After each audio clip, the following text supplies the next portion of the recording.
അനുഗ്രഹീതമായ ഈ പകൽവേളയിൽ ഈ ആത്മീയ ശുശ്രൂഷയിൽ ആഗതരായിരിക്കുന്ന എല്ലാ വിശ്വാസ സമൂഹത്തിനും യേശു കർത്താവിൻ്റെ നിസ്തുല്യ നാമത്തിൽ സ്നേഹ അഭിവാദനങ്ങൾ അറിയിക്കട്ടെ. ഇന്ന് പകൽക്കാലം ജീവനുള്ള ദൈവം നമ്മുടെ നടുവിലുണ്ട്. വാസ്തവമായി നമ്മെ അനുഗ്രഹിക്കുവാൻ നമ്മുടെ പ്രാർത്ഥന കേൾക്കുന്ന ദൈവം, നിലവിളി കേൾക്കുന്ന ദൈവം, നമ്മുടെ ആവശ്യങ്ങൾ അറിയുന്ന ദൈവം, നമ്മുടെ പ്രശ്നങ്ങൾക്ക് പരിഹാരകനായ ദൈവം, നമ്മെ സൗഖ്യമാക്കുവാൻ കഴിയുന്ന സർവശക്തനായ ദൈവം, തൻ്റെ അത്ഭുതകരമായ കരസ്പർശനത്താൽ നമ്മെ ആശീർവദിക്കുവാൻ കഴിയുന്ന അനശ്വരനായ ദൈവം ഇതിൻ്റെ നടുവിലുണ്ട്. വിശ്വസിക്കുന്നവർ ഒരിക്കലൂടെ കരം തട്ടി ദൈവത്തെ സ്തുതിക്കാം. ദൈവത്തിൻ്റെ അത്ഭുതം നിന്നിൽ ആരംഭിച്ചു കഴിഞ്ഞു. എത്ര പേർ വിശ്വസിക്കുന്നു? ദൈവത്തിൻ്റെ അനുഗ്രഹം നിന്റെ ജീവിതത്തിൽ ആരംഭിച്ചു കഴിഞ്ഞു. നീ പ്രാർത്ഥിക്കുന്ന മേഖലയിൽ, നിന്റെ പ്രശ്ന മേഖലയിൽ, നിന്റെ ആവശ്യത്തിൻ്റെ മേഖലയിൽ ദൈവത്തിൻ്റെ അത്ഭുതകരം വെളിപ്പെട്ടു കഴിഞ്ഞു. വിശ്വസിക്കുന്നവർ കരം തട്ടി ദൈവത്തെ സ്തുതിക്കാം, വിശ്വാസത്തോടെ ദൈവത്തെ ആരാധിക്കാം. Price the Lord. Queen Elizabeth അവളൊരു കൊച്ചുകുട്ടിയായിരിക്കുന്ന വേളയിൽ തൻ്റെ പിതാവിൻ്റെ ഭരണത്തെക്കുറിച്ച് അറിയുവാൻ, തൻ്റെ പിതാവിനെ ജനങ്ങൾ എങ്ങനെ വിലയിരുത്തുമെന്ന് അറിയുവാൻ അവൾ ആഗ്രഹിച്ചു. പൊതുസമൂഹത്തിന് തൻ്റെ പിതാവിനെക്കുറിച്ചുള്ള വിലയിരുത്തൽ അറിയുവാനുള്ള ആഗ്രഹത്തോടുകൂടി നേരം പ്രഭാതമാകുന്ന സമയത്ത് പരിചാരകരുടെയും പടയാളികളുടെയും ഒക്കെ കണ്ണുവെട്ടിച്ച് അവൾ കൊട്ടാര വളപ്പിന് പുറത്ത് കടന്നു.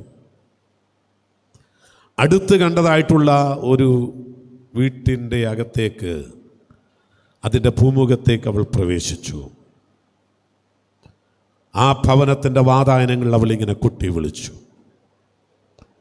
ഉറക്കച്ചടവോടെ ഉണർന്നെഴുന്നേറ്റ ഭവനത്തിൻ്റെ ഗൃഹനായകൻ അകത്തു നിന്നും പരുക്കൻ സ്വരത്തിൽ ഇങ്ങനെ ചോദിച്ചു, ഹൂ ആർ യു?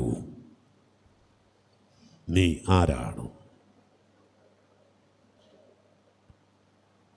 ഒരു നിമിഷം മൗനം അവലംബിച്ചതിന് ശേഷം ആ കൊച്ചു പെൺകുട്ടി അർത്ഥഗർഭമായി ഇങ്ങനെ ഉത്തരം നൽകി, I am nobody but my daddy is the king. ഞാൻ ആരുമല്ല, എന്നാൽ എൻ്റെ പിതാവ് ഈ രാജ്യത്തെ രാജാവാണ്.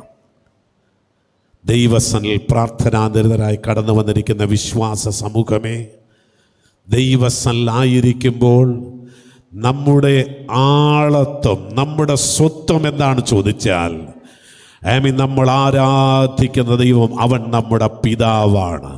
Price the Lord.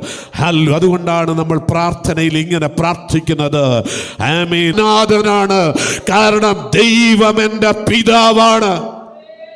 Price the Lord. ദൈവം നിന്റെ പിതാവാണെങ്കിൽ ഒരു കാര്യം നീ ഉറപ്പിച്ചോ, അവൻ നിന്റെ ആവശ്യങ്ങൾ അറിയുന്നവനാണ്. അതുകൊണ്ടാണ് ജാതികൾ ജൽപ്പനം ചെയ്യുന്നത് പോലെ, മറ്റുള്ളവർ ജൽപ്പനം ചെയ്യുന്നത് പോലെയല്ല നമ്മൾ പ്രാർത്ഥിക്കുന്നത്. കാരണം നമ്മുടെ പിതാവിന് നമ്മുടെ ആവശ്യങ്ങൾ അറിയാം. മനസ്സിലായവർ ദൈവത്തെ സ്തുതിക്കാം. നീ ചോദിക്കുന്നതല്ല അവൻ അറിയാവുന്നത്, നിന്റെ നിലവുകൾ പോലും, നിന്റെ ഉച്ഛ്വാസങ്ങൾ പോലും, ഹല്ലേലൂയ, നിന്റെ നിലവുകൾ പോലും അവൻ അറിയാം. വിശ്വസിക്കുന്നവർ ദൈവത്തെ സ്തുതിച്ചാട്ട്. നിന്റെ നൊമ്പരങ്ങൾ അറിയാവുന്നവൻ. Praise the Lord. ആമേൻ. നീ കടന്നു പോകുന്ന ജീവിതത്തിൻ്റെ കൈപ്പേറിയ സാഹചര്യങ്ങൾ അറിയാവുന്നവൻ ഇന്നിവിടെ വന്നിട്ടുണ്ട്. മനസ്സിലായവർ ദൈവത്തെ സ്തുതിക്കാം. ഇന്നലെ വൈകിട്ട് ഞാൻ പെരുമ്പാവൂരിനടുത്ത് അറക്കപ്പടി എന്ന് പറയുന്ന സ്ഥലത്ത്, അവിടെ ഒരു യാക്കോബായ സമുദായത്തിൻ്റെ അവരുടെ കൺവെൻഷനിൽ പ്രസംഗിക്കുകയായിരുന്നു. അപ്പോൾ അവിടെ ഞാൻ ചെന്നപ്പോൾ എനിക്ക് അല്പസമയം വിശ്രമിക്കുവാനൊരു വീട് ക്രമീകരിക്കപ്പെട്ടു. അവിടുത്തെ പിതാവ് പറഞ്ഞൊരു കാര്യം സന്ദർഭവശാൽ നിങ്ങളോട് ഞാൻ പറയുകയാണ്. അദ്ദേഹം ഒരു ഗവൺമെൻറ് കോൺട്രാക്ടറായിരുന്നു. അങ്ങനെ ഇരിക്കെ യേശു കർത്താവിനെ ജീവിതത്തിൻ്റെ വഴിത്താരയിൽ കണ്ടുമുട്ടി. അപ്പം അന്ന് മുതൽ അദ്ദേഹത്തിൻ്റെ ഉള്ളിൽ ആഗ്രഹമുണ്ടായി, എൻ്റെ സ്ഥലത്ത് ഒരു കൺവെൻഷൻ ഉണ്ടാകണം, അനേകർക്ക് ദൈവവചനം കേൾക്കുവാനുള്ള സാഹചര്യം ഉണ്ടാകണം.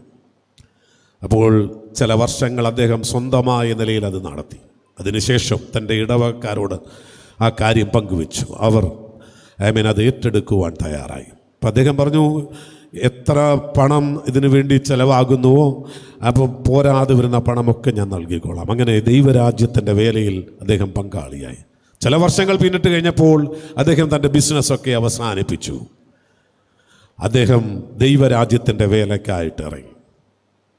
എന്നാൽ കഴിഞ്ഞ നാളുകളിൽ തൻ്റെ ഈ കോൺട്രാക്ട് വർക്കിലൊക്കെ വലിയ നഷ്ടങ്ങൾ സംഭവിച്ചു. ഒത്തിരി പണമൊക്കെ അദ്ദേഹം നേടിയെടുത്തതാണ്. എന്നാൽ എല്ലാം നഷ്ടങ്ങൾ സംഭവിച്ച് സ്വന്തം വീട് പോലും വിൽക്കേണ്ട സാഹചര്യമുണ്ടായി. താൻ താമസിച്ച വളരെ ആഗ്രഹത്തോടെ ആ ടൗണിൻ്റെ നടുക്ക് താൻ ഉണ്ടാക്കിയതായിട്ടുള്ള മനോഹരമായ വീട് അത് നഷ്ടമായി. തൻ്റെ സ്വത്തുവകകളെല്ലാം നഷ്ടമായി.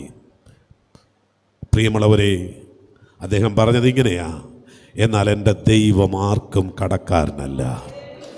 ദൈവരാജ്യത്തിന് വേണ്ടി ഞാൻ എന്ത് ചെലവാക്കിയോ, എന്ത് നഷ്ടപ്പെട്ടോ, അതിൻ്റെ നടുവിൽ ലോകത്തിൻ്റെ മുമ്പിൽ ഒരു ചോദ്യചിഹ്നമായി തീരുവാൻ ഇടയാകത്തക്ക നിലയിൽ സ്വന്തം ഭവനം, ഞാൻ അധ്വാനിച്ചുണ്ടാക്കിയ ഭവനം, അതുപോലും എനിക്ക് നഷ്ടമായി തീർന്ന അനുഭവങ്ങളുടെ നടുവിൽ ദൈവസന്നിധിയിൽ നെടുമ്പാടും വീണ് പ്രാർത്ഥിച്ചു. ഏത് ഭവനം തൻ്റെ കടം തീർക്കാൻ വിറ്റുവോ അതേ ഭവനം തന്നെ അദ്ദേഹം വില കൊടുത്ത് വാങ്ങിച്ചു. Praise the Lord. ആമീൻ. മനസ്സിലായവർ ദൈവത്തെ സ്തുതിക്കാം. നമ്മൾ ആരാധിക്കുന്ന ദൈവം, പ്രൈസ് ദി ലോർഡ്, സാഹചര്യങ്ങൾക്ക് അതീതനായി പ്രവർത്തിക്കുന്ന ഒരു ദൈവമല്ല. അവൻ സ്ഥലത്തിനും കാലത്തിനും പരിമിതികൾക്കും അതീതനായി സർവശക്തനായ ദൈവമാണ്. അദ്ദേഹം പറഞ്ഞത്, എനിക്ക് ഈ വീട്ടിൽ, കാരണം ഞാൻ ദൈവത്തോട് പറഞ്ഞു, അനേക ദൈവദാസന്മാർ കൺവെൻഷനായി വന്ന് താമസിച്ച ഭവനമാണ് എൻ്റേത്. ആ ഭവനമാണ് എനിക്ക് നഷ്ടപ്പെട്ടത്. ആ ഭവനം നഷ്ടപ്പെടാൻ പാടില്ല. ദൈവമേ, നീ എനിക്കത് മടക്കി തരണം. ഇന്ന് പകൽക്കാല ദൈവത്തിലെ, ഇന്ന് നിൻ്റെ അവസ്ഥകൾ എന്താണെങ്കിലും നീ ഒരു കാര്യം ഉറപ്പിച്ചോ, നീ അനാഥനല്ല. നീ അനാഥനല്ല. Praise the Lord. ഹല്ലേലൂയ. ദൈവം നിന്റെ പിതാവായിട്ടുണ്ടെങ്കിൽ നിന്റെ സകല ആവശ്യങ്ങളും നടത്തി തരുവാൻ അവൻ മതിയായ ദൈവമാ. അവൻ നിനക്ക് വേണ്ടി കരുതുവാൻ കരുത്തനായ ദൈവമാ. ആ ദൈവത്തെയാ നമ്മൾ ആരാധിക്കുന്നത്. ഇന്ന് നിന്റെ സാഹചര്യങ്ങൾ എന്ത് നിന്നോട് സംസാരിച്ചാലും അതിനപ്പുറമായി നാം ചോദിക്കുന്നതിലും നനയ്ക്കുന്നതിലും അത്യന്തകരമായി നിനക്ക് വേണ്ടി ചെയ്യുവാൻ കഴിയുന്നവൻ ഇവിടെയുണ്ട്. നീ ആരുമല്ലായിരിക്കാം, നിനക്കാരുമില്ലായിരിക്കാം, എന്നാൽ പ്രൈസ് ദി ലോർഡ്, അവൾ പറഞ്ഞു, പ്രൈസ്, എൻ്റെ പിതാവ് ഇവിടുത്തെ രാജാവാണ്. Price the Lord.